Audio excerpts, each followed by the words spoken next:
তিনি না জানি মুনাফিক হয়ে যাচ্ছে। দুর্ভাগ্য আমাদের যে আমরা নিজেদেরকে মুসলিম দাবি করি, আমাদের কোনো অ্যাসেট ছুটে গেলে সেটা নিয়ে আমাদের অনেক পেরেশানি হয়। দেশে হয়তো আমার কোনো অ্যাসেট আছে, সেটা কেউ দখল করে ফেলছে, এটা নিয়ে আমাদের অনেক পেরেশানি হয়, হওয়াটা স্বাভাবিক। কিন্তু আমার ঈমান দুর্বল হয়ে যাচ্ছে কিনা, আমি কুফরের কাছাকাছি চলে যাচ্ছি কিনা,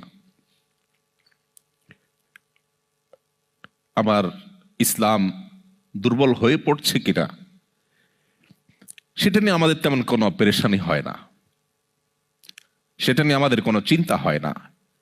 মুহাম্মদ সাল্লাল্লাহু আলাইহি সাল্লাম যখন উপস্থিত ছিলেন, মদিনার ইসলামী রাষ্ট্র, সমাজ, সোসাইটি যখন ছিল, সেরকম একটা দারুণ সোনালী সময় যখন ছিল, তার ভেতরে অবস্থান করে যদি হানজালা নিজের ঈমান নিয়ে চিন্তিত হতে পারে, তাহলে আপনি আমি কিভাবে মাল্টিকালচারাল সোসাইটিতে বসবাস করে আমাদের ঈমান নিয়ে নিশ্চিন্ত হয়ে বসে থাকতে পারি? প্রিয় ভাইরা, ঈমানকে সেভ করার জন্য, ঈমান নিয়ে আপনার ব্যাকুলতা, আপনার বিচলিত হওয়া, ঈমান নিয়ে আপনার পেরেশানি, ঈমান নিয়ে আপনার ভাবনা, এটাই আপনাকে সেভ করার জন্য সবচেয়ে বড় সহযোগিতা করবে ইনশাআল্লাহ। এই জন্য আমাদেরকে ঈমান নবায়ন করতে হবে। এখানে আমরা এসেছি ঈমান নবায়নের জন্য।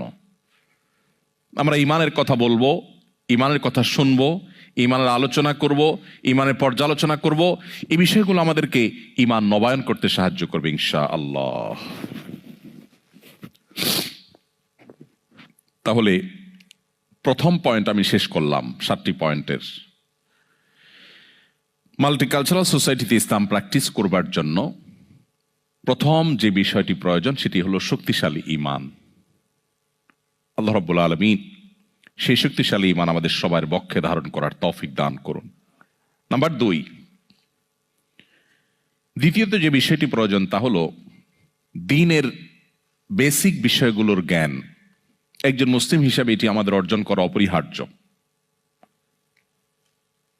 আমি যেটি একটু আগে বলছিলাম যে আমরা অনেকেই শুধুমাত্র মুসলিম ঘরে জন্মগ্রহণ করেছি, মুসলিম ফ্যামিলিতে বেড়ে উঠেছি, এই কারণে নিজেদেরকে মনে করি যে আমি মুসলমান হিসাবে আমার যতটুকু জানা দরকার সম্ভবত আমার কাছে সাফিসিয়েন্ট নলেজ এবং ইলম আছে, অথচ